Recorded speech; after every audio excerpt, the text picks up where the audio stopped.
नमस्कार। आप सभी का स्वागत है। आप सभी का बहुत बहुत अभिनंदन मेरे इस चैनल लेट्स टॉक एनवायरनमेंट में। मित्रों, आज हम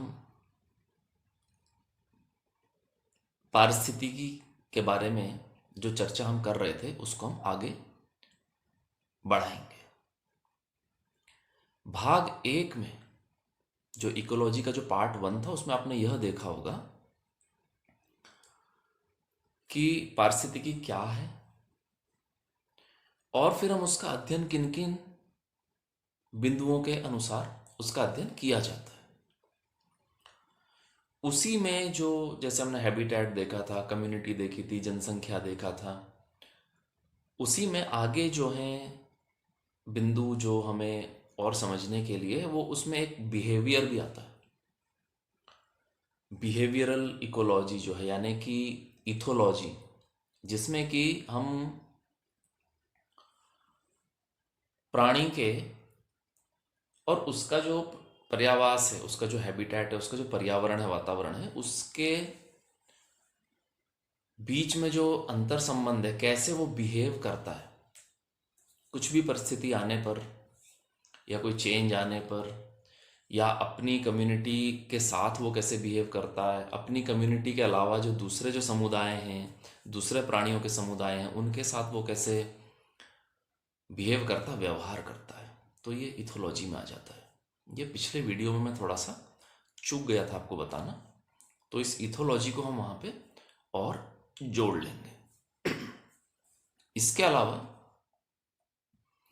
फिजियोलॉजिकल चेंजेस भी आएंगे। फिजियोलॉजिकल मतलब जब अनुकूलन की स्थिति आती, कोई प्रतिकूल स्थिति आ जाती है प्राणी के बीच में, प्राणी के सामने, तो वो उसके शरीर में कुछ बदलाव होते हैं, कुछ केमिकल चेंजेस होते हैं। तो वो उसके जो फिजियोलॉजी जो होती है वो भी हम पढ़ेंगे कि उसमें क्या बदलाव आ रहे हैं, उसके बिहेवियर में, उसके फिजियोलॉजी में, उसके आंतरिक संरचना में क्या केमिकल चेंजेस आ रहे हैं, ये भी हम उसमें जानेंगे। ये थोड़ा सा पिछले वीडियो में रह गया था, तो ये दो बिंदु और हम ऐड कर लेंगे, जिसमें कि इथोलॉजी, व्यवहार शास्त्र आ गया, और फिजियोलॉजी आ गई। अब हम इस चर्चा को आगे बढ़ाते हैं कि जो पर्यावरण है हमारा, जो हमारा पर्यावास होता है, हैबिटेट होता है, और जिस कंडीशन में हम होते हैं, जिस नेचर द्वारा दी गई, प्रकृति द्वारा दी गई परिस्थिति में आप हैं, वही आपकी पारिस्थितिकी है। तो अब इस पारिस्थितिकी को कई आयामों में पढ़ा जाता है, कई आयामों में हम इसको देखते हैं। आप भी इसको ध्यान से सुनिए, क्योंकि आप भी फिर अपने आसपास के जीवों को और अपने आसपास में घटित होने वाली चीज़ों को, आसपास के समुदायों को, प्राणी समुदायों को, उसी लिहाज से फिर आप देखना शुरू करेंगे। तो ये समझना यहाँ पे जरूरी है पारिस्थितिकी के परिप्रेक्ष्य में कि इसके कई आयाम हैं जिसमें हम इसको जानते हैं, समझते हैं, इसका अध्ययन करते हैं। जैसे मान लीजिए तापमान। तापमान एक है तापमान, लेकिन तापमान को जानने के विभिन्न आयाम हैं, उसको, उसके डिफरेंट एस्पेक्ट्स, उसके डिफरेंट जो उसके अलग अलग पहलू हैं, उनको हम जानते हैं। जैसे तापमान एक, लेकिन हम क्या देखते हैं? रूम टेम्परेचर, कमरे का तापमान, बाहर का टेम्परेचर, पानी है गर्म तो उसका तापमान, लिक्विड का तापमान, ठंडी है कोई वस्तु तो उसका तापमान। फिर कहीं अगर टेम्परेचर डिफरेंस आ रहा है, तापमान में अगर फर्क आ रहा है, तो आंतरिक तापमान, बाह्य तापमान। आप लोग टीवी पे न्यूज़ में अक्सर देखते होंगे मौसम की जानकारी, तो मौसम की जानकारी में आप लोग देखते होंगे दिन का तापमान, रात्रि का तापमान।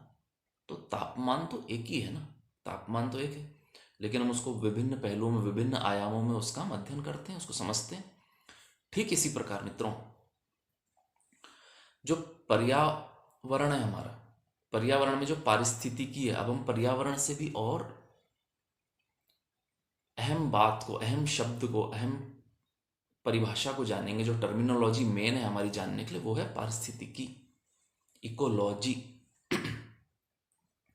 यह जो पारिस्थितिकी है वह भी एक है तापमान की तरह, लेकिन इसको हम जानेंगे विभिन्न आयामों में।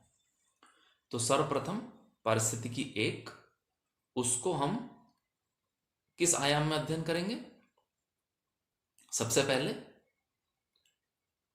Animal ecology.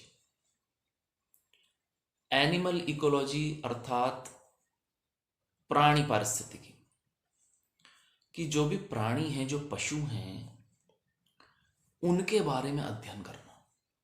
अब ये कैसे करेंगे? ये वही बिंदु आप ले लीजिए जो हमने पहले फर्स्ट वीडियो में, पहले पार्ट में, पहले भाग में बनाए थे पारिस्थितिकी के। उसमें क्या था? जैसे हम अगर एक प्राणी के बारे में जान रहे हैं, उसकी पारिस्थितिकी अवस्था के बारे में जान रहे हैं, तो हम क्या जानेंगे? सबसे पहले जानेंगे उसका हैबिटेट, पर्यावास।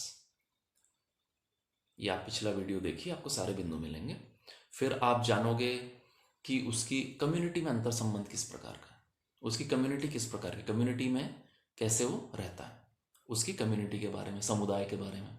फिर हम जानेंगे उसकी भौगोलिक स्थिति के बारे में। फिर हम जानेंगे उसमें आने वाले टेम्पोरल चेंजेस जो हैं उसके पर्यावरण में। टेम्पोरल चेंजेस जो हैं शॉर्ट टर्म हैं, सीजनल हैं, एनुअल हैं, साल साल भर में आ रहे हैं, या डिकेडल हैं, दशकों में आ रहे हैं, और लंबे समय में आ रहे हैं।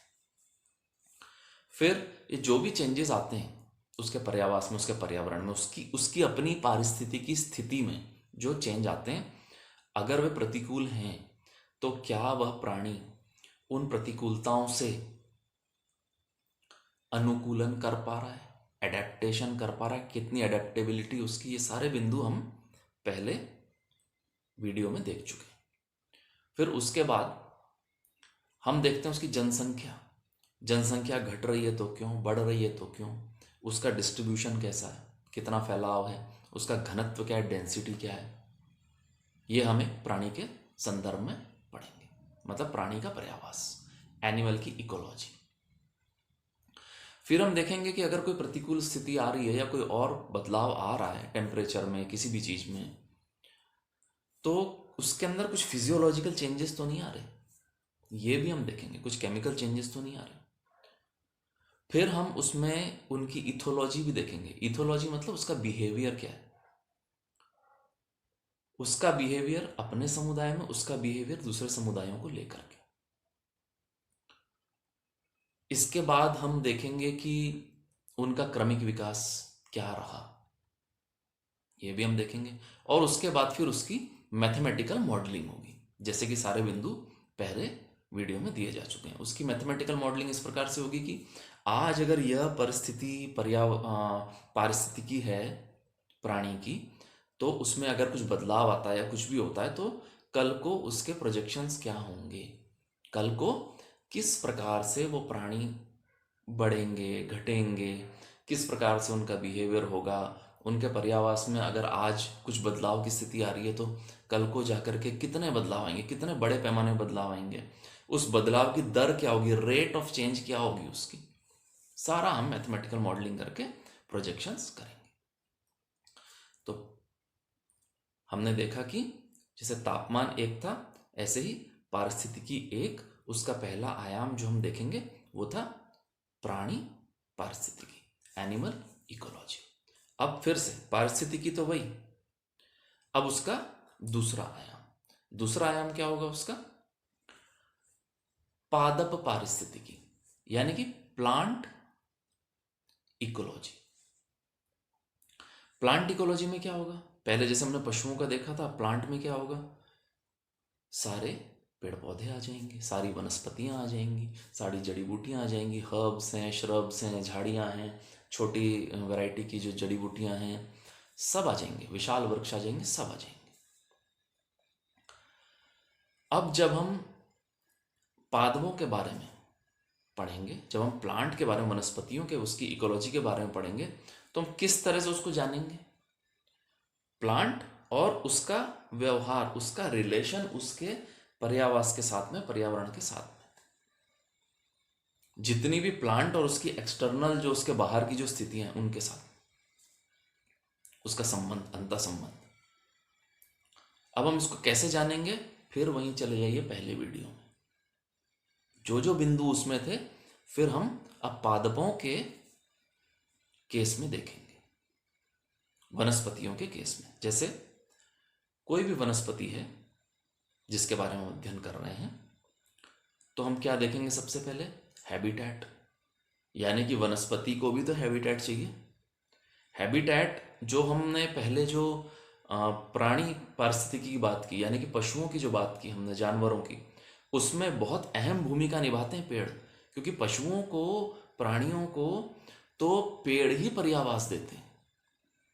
इसलिए सबसे पहले जब हम प्राणियों की बात करते हैं तो वहाँ पे ये जो पेड़ पौधे होते हैं, ये जो वनस्पति होती है जो कि उनका पर्यावास बनाते हैं, ये बहुत इंपॉर्टेंट हो जाते हैं। अब हम सिर्फ अगर वनस्पतिक पारिस्थितिकी की बात करें तो इसमें भी हैबिटेट है, यानी कि एक पेड़ दूसरे पेड़ के लिए, एक वानस्पतिक स्थिति दूसरी वानस्पतिक स्थिति के लिए, या दूसरी वनस्पतियों के लिए एक हैबिटेट तो बनाती है। तो हम इसमें सबसे पहले पढ़ेंगे हैबिटेट, फिर हम पढ़ेंगे कम्युनिटी। कम्युनिटी यानी कि समुदाय, जिस भी प्रकार का पादप है, जिस भी प्रकार के प्लांट हैं, उनकी क्या कम्युनिटी है, उनका समुदाय कैसा है, यानी कि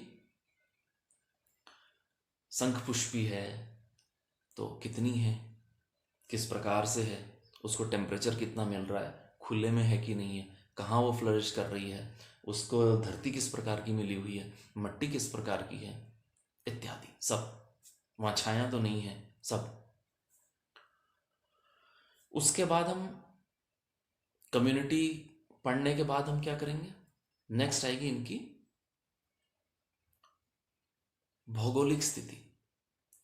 भौगोलिक स्थिति के बाद में आएंगे टेम्पोरल चेंजेस, यानी कि फिर वही सीजनल चेंजेस कितने आ रहे हैं, एनुअल चेंजेस, साल भर में आने वाले चेंजेस कितने हैं, डिकेडल चेंजेस कितने हैं, अगर कोई चेंज आ रहा है, कोई प्रतिकूल परिस्थिति आ गई तो फिर अनुकूलन की स्थिति, क्या पेड़ अनुकूलन कर पा रहा है, बहुत भीषण गर्मी हो गई, लू चल गई, क्या पेड़ अनुकूलन कर पा रहा है, अडेप्टेबल है, सूखा ही पड़ गया, बारिश ही नहीं हुई, कोई प्रतिकूल स्थिति आ गई सूखे की, तो क्या वह जो कम्युनिटी है पेड़ों की, वो जो समुदाय है, वो अनुकूलन कर पा रहा है, अडेप्टेशन कर पा रहा है।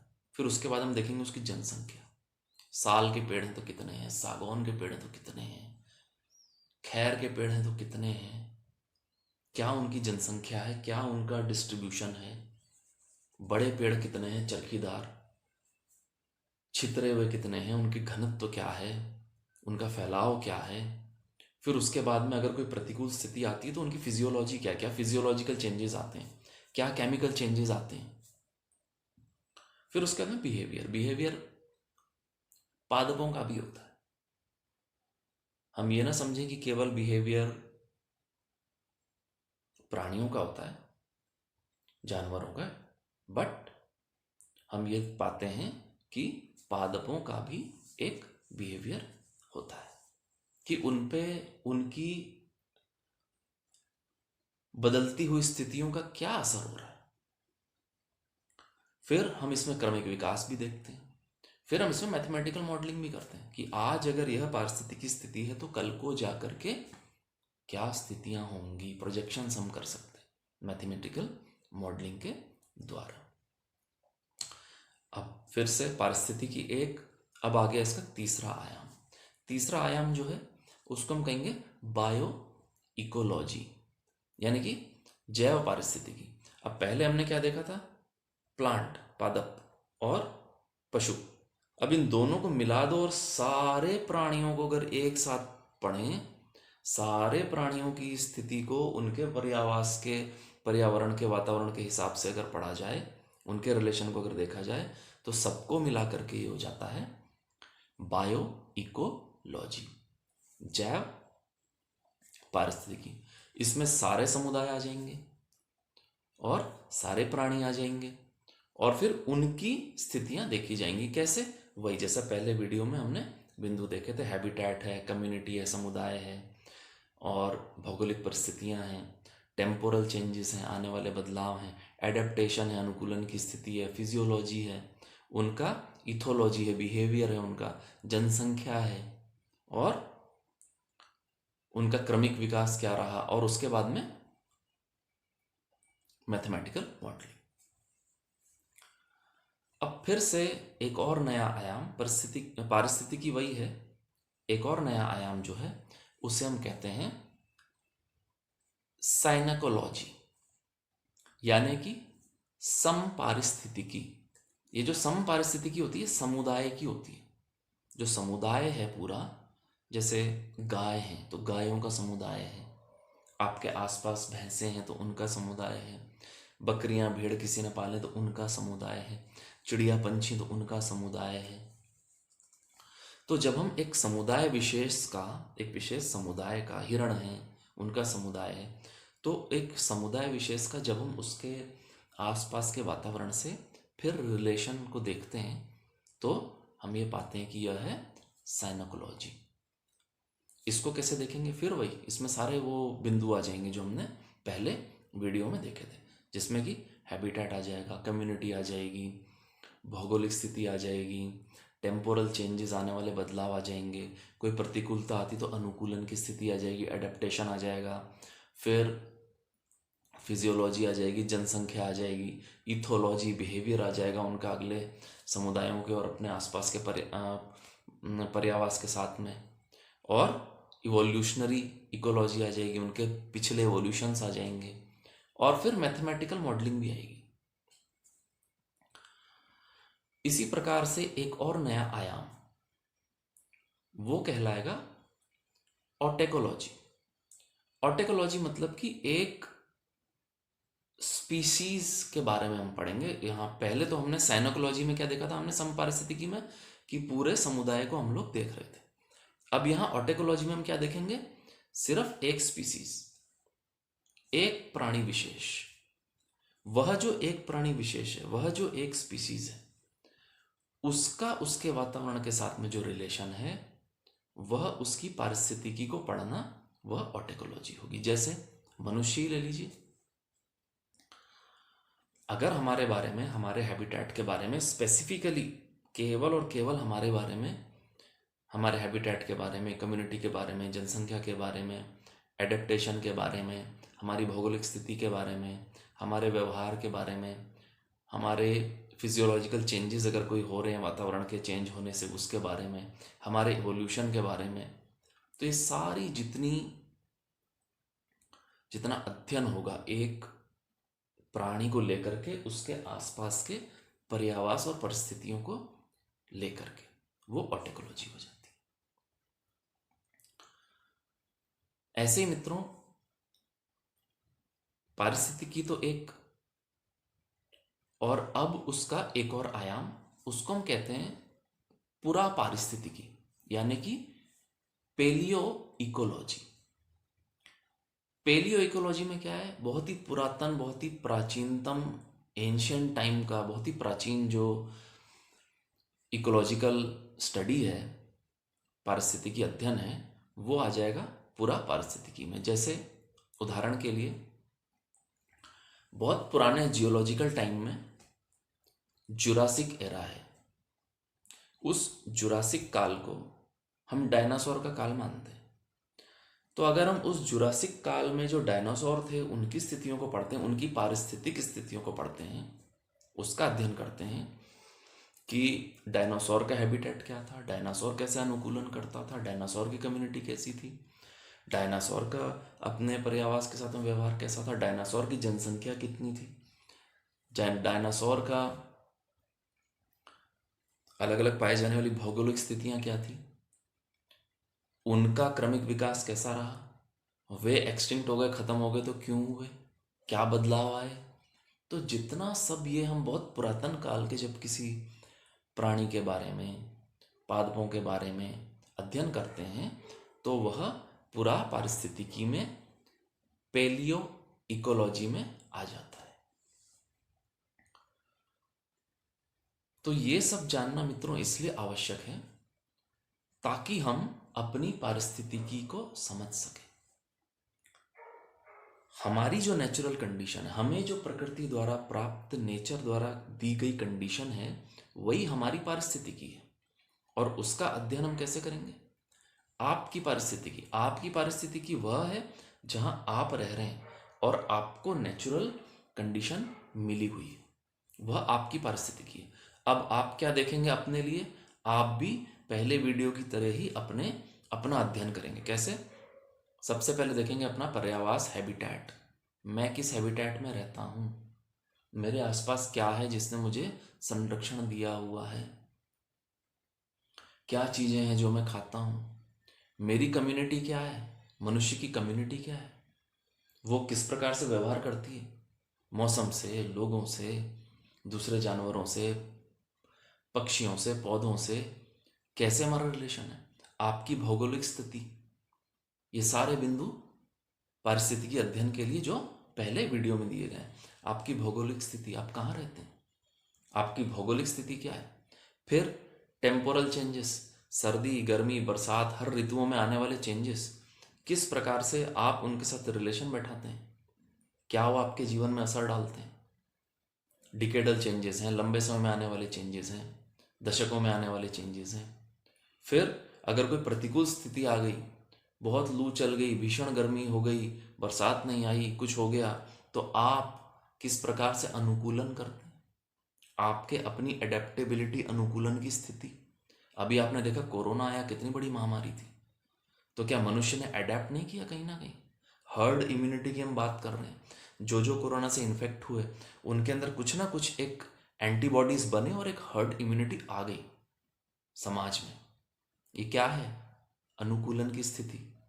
हमने एक बहुत बड़ी प्रतिकूलता से अनुकूलन दिखाया, एडेप्टेशन दिखाया। फिर आप अपने बारे में क्या अध्ययन करेंगे? फर्स्ट वीडियो के अकॉर्डिंग अपनी परिस्थिति में क्या अध्ययन करेंगे? जनसंख्या। आपकी जनसंख्या क्या है, आप जैसे मनुष्यों, प्राणियों की जनसंख्या क्या है, उसका डिस्ट्रीब्यूशन क्या है, उसका घनत्व क्या है, वो घट रही है तो क्यों, बढ़ रही है तो क्यों, सारे आयाम आप देखेंगे। फिर आप फिजियोलॉजी देखेंगे कि बाहर अगर कुछ चेंजेस आते हैं तो मेरे अंदर क्या केमिकल चेंजेस आते हैं। मनुष्य का, आपका अपना क्रमिक विकास कैसा रहा, आपकी इथोलॉजी, आपका बिहेवियर विज्ञान, आपका जो व्यवहारिक विज्ञान है कि मेरा व्यवहार मेरे समुदाय के साथ कैसा है, मेरे आसपास के पेड़ पौधों के साथ मेरा व्यवहार कैसा है। मैं उन्हें काट देता हूँ क्या? पेड़ दिखा, काट दिया, तहस नहस कर दिया, या मैं उनमें पानी डालता हूँ, उनको पालता पोसता हूँ। आपका व्यवहार आपके आसपास की वनस्पतियों के साथ कैसा है, आपकी इथोलॉजी क्या है। फिर आप यह भी देखेंगे मैथमेटिकल मॉडलिंग, यानी कि आप अंदाजा लगाएंगे। आप सारे आयामों का अध्ययन करते हुए अपने विषय में और अपनी पारिस्थितिकी के विषय में यह जानेंगे कि आज मेरा पर्यावास ऐसा है तो कल मेरे पर्यावास की क्या स्थिति होगी। आज मेरे सामने पेड़ पौधे काट दिए जा रहे हैं मेरी कॉलोनी में या कहीं और, तो कल को क्या होगा 10-20 साल बाद, आपके पर्यावास की क्या स्थिति होगी। ये प्रोजेक्शन, ये मैथमेटिकल मॉडलिंग आप अपने पर्यावास के विषय में करेंगे। इसीलिए पारिस्थितिकी को समझना, पारिस्थितिकी के अध्ययन को समझना, पारिस्थितिकी के विभिन्न आयामों को समझना और उसके बाद अपनी पारिस्थितिकी को जानना कि हम अपनी पारिस्थितिकी का स्वयं के लिए अध्ययन कैसे करेंगे, अत्यंत आवश्यक है। मित्रों, अब आप विचार कीजिए कि आपका हैबिटेट, पर्यावास कैसा है, उसमें क्या क्या कम्युनिटियां हैं, क्या क्या समुदाय हैं। आप विचार कीजिए आपकी भौगोलिक स्थिति क्या है। आप विचार कीजिए आपके जीवन में आने वाले जो टेम्पोरल चेंजेस हैं वो आप पर क्या असर डाल रहे हैं। हर ऋतु में आने वाले बदलाव, 10-10 साल, 20-20 साल में आने वाले बदलाव, सालाना बदलाव आप में क्या असर डालते हैं। आप स्वयं अपनी पारिस्थितिकी का और अपना as a community, as a प्राणी, एक प्राणी के तौर पे अपना खुद का अध्ययन कीजिए कि मेरी जनसंख्या क्या है, मेरी जनसंख्या का डिस्ट्रीब्यूशन क्या है, मेरी जनसंख्या का घनत्व क्या है, कहीं हम ज़्यादा किचर बिचर तरीके से तो नहीं रह रहे हैं, उसका असर क्या हो रहा है, मेरे बिहेवियर पे क्या हो रहा है, मेरे द्वारा अन्य प्राणियों अन्य समुदायों के आसपास के बिहेवियर में क्या हो रहा है, अपनी इथोलॉजी जानिए। अगर कोई प्रतिकूल परिस्थिति आ जाती है मैं कैसे अडेप्ट करता हूँ। अपनी पारिस्थितिकी का स्वयं अध्ययन करने के लिए वह जो पहला पार्ट था इकोलॉजी का, पारिस्थितिकी का, वह और आज जो हमने विभिन्न आयाम जाने वह आपको मदद करेंगे अपनी स्वयं की पारिस्थितिकी स्थिति को जानने के लिए। उम्मीद करता हूं मित्रों कि आप विचार करेंगे अपनी पारिस्थितिकी के बारे में और अपनी पारिस्थितिकी को सभी बिंदुओं और आयामों के हिसाब से जानने समझने का प्रयास करेंगे। इसी क्रम में अगले वीडियोस और नए शीर्षकों के साथ मैं प्रस्तुत करूंगा। तब तक के लिए नमस्कार, बहुत बहुत धन्यवाद।